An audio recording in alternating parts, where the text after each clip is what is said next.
Dans cette vidéo, je viens te donner 3 lois de la prospérité. Si nous essayons de parcourir l'histoire de l'Afrique, l'histoire des Noirs, il y a certains messages qui ont été mal transmis. Si nous allons réécouter le discours du roi Léopold II, il disait quoi? Les Africains, les Noirs savent que calomnier, c'est un péché. Draguer la femme d'autrui, voler, c'est un péché. Mais arriver, il faut les dire.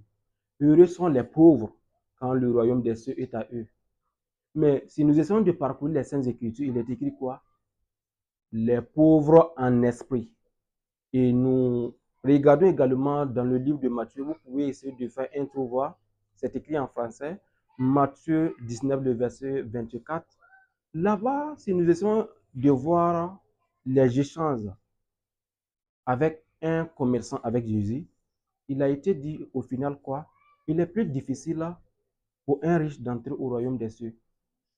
Et au contraire, c'est plus facile même à un Samour de passer sur le truc d'une aiguille.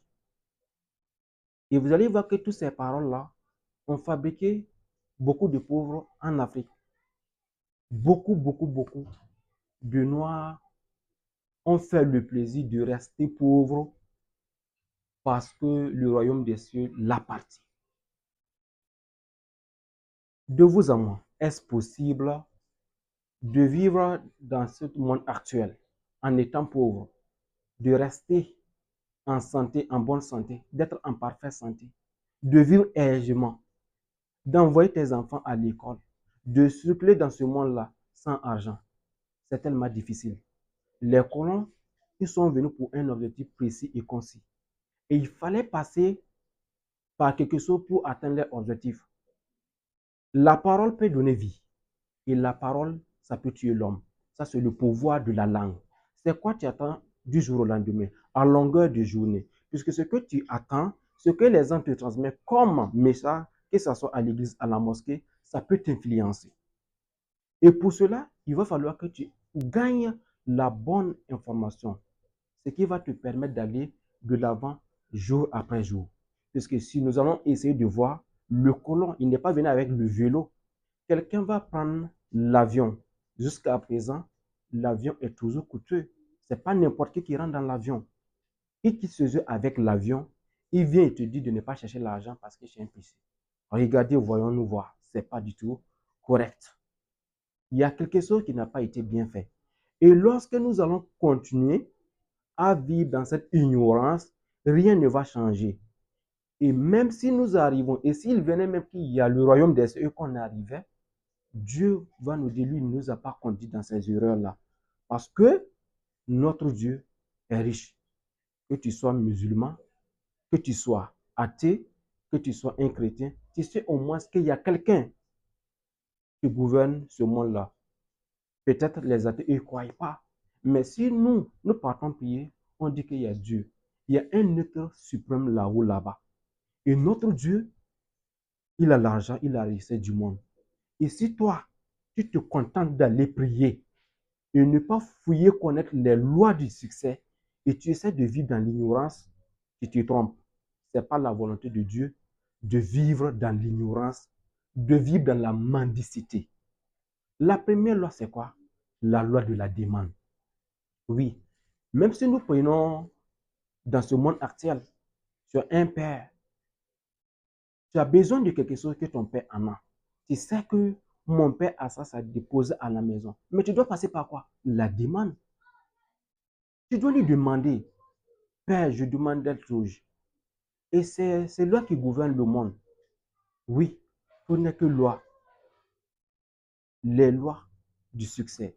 Et lorsque tu pars demander, même si nous prenons, à chaque fois que nous partons, nous prions, nous demandons quelque chose à Dieu. Nous demandons quelque chose à Allah. Et même si nous partons pour prendre ce que nous appelons le wak, tu demandes quelque chose. Et en fonction de ce que le monsieur, le marabout, il va te donner, tu crois à la chose et tu demandes, tu demandes, tu demandes. Mais comment est-ce que tu demandes la santé? Comment est-ce que tu peux demander de l'argent à quelqu'un, mais tu n'as pas le courage de demander là-haut, là-bas? Il faut demander. Ça, c'est la loi de la demande. La deuxième loi, C'est la loi de la croyance. Si tu ne me fais pas confiance, si tu ne me crois pas, c'est très difficile de te donner quelque chose. Tu pars, tu demandes quelque chose à ta mère et tu ne crois pas que la maman est capable de le faire pour toi. Comment est-ce que la maman va le faire pour toi? Il faut croire. Si tu pries, tu demandes très souvent, on essaie de voir. Si je demande 1000 francs à un tel, il peut me donner. Mais c'est très difficile d'aller lui demander 50 000, 100 000. Parce que tu dis, ah, si je lui demande 100 000, il ne va pas me donner. Mais pourquoi nous disons que notre Dieu, la richesse, l'or, l'argent l'appartient? Et nous n'avons pas ce courage-là. On n'a pas la foi de lui demander. Pourquoi tu hésites de demander? Ça, c'est la loi de la croyance. Il faut croire. Tu as demandé, mais il faut croire. Et si tu crois, on finit avec la troisième technique. C'est le résultat. Tu vas l'obtenir. Si nous parcourons les livres, il a dit quoi? La foi sans les œuvres, c'est une foi morte. Comment tu vas sortir donner la bonne nouvelle? Notre Dieu, il est ici, notre Dieu, il est là. Après ta mort, tu vas aller au royaume des cieux. Mais parlons d'abord de mon existence sur cette terre ici-bas. Pourquoi tu viens de me parler de au-delà? Toi-même, tu n'as pas été. Voilà, tu ne sais même pas si c'est vrai ou faux. Tu n'as pas été là-bas. Mais à chaque fois, tu viens de me demander ma vie après la mort. Mais parlons-en, notre vie actuelle.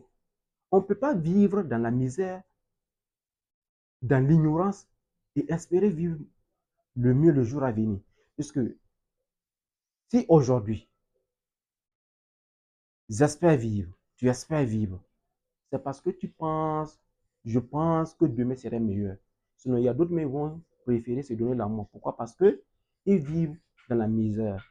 Aujourd'hui, ça ne va pas. Mais on espère que demain, tout ira mieux.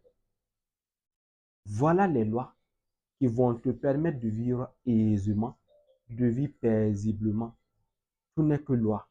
Et si tu ne connais pas, tu vas vivre dans l'ignorance. Et si nous allons essayer de voir même nos devanciers, ceux qui ont essayé de donner quelque chose de consistant dans le développement personnel, on ne peut rien faire sans le mindset. Vous pouvez essayer de lire Le Secret, c'est bien détaillé. La loi de l'attraction, la visualisation, jusqu'à obtenir ce que tu veux. Et là-bas même, il a été dit les lois de la prospérité, les lois de la prospérité selon le Nouveau Testament. Et c'est ce que je viens de vous citer.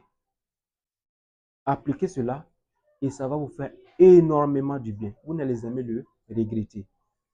C'était Élisée. Transforme d'abord ton corps, élève ton esprit et inspire le monde. On est là pour impacter. On est là pour porter quelque chose à l'humanité. Si ton existence sur cette terre ici-bas n'a rien de positif, je suis désolé. C'est pas du tout bon de continuer de vivre. Essaie de voir ce que tu peux faire pour que ton entourage puisse penser bien de toi. À très bientôt. Ciao, ciao.